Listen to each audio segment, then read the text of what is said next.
Nous avons des milliards de neurones qui nous servent à pouvoir percevoir de manière globale une situation. Plus de 80 milliards de neurones dans le cerveau.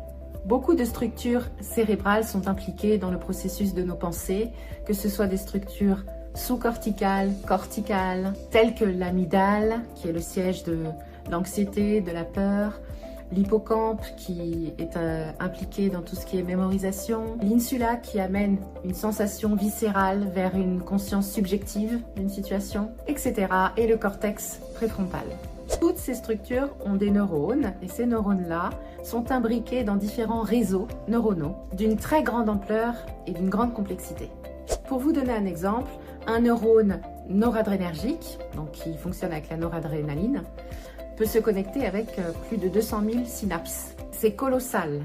On ne peut pas activer ou désactiver un état émotionnel. Il n'y a pas de centre unique spécifique à une fonction en particulier, mais à chaque fonction qu'on a, il y a tout un réseau de neurones qui traversent différentes structures du cerveau pour amener à une réponse. Et c'est la balance qui est faite entre un mode par défaut qui s'occupe de la régulation émotionnelle un peu basique, de la conscience de soi par rapport aux autres, du métabolisme cérébral, et d'un autre mode qui est plutôt exécutif et central, comme le contrôle cognitif de la pensée, par exemple, ou alors le contrôle attentionnel, ou les processus d'inhibition pour un comportement. C'est cette balance entre ces deux modes qui permet une régulation efficace, émotionnelle, perceptive d'une situation globale. Toute cette machinerie produit de la pensée. Nous sommes des êtres pensants. On ne peut pas s'empêcher de penser.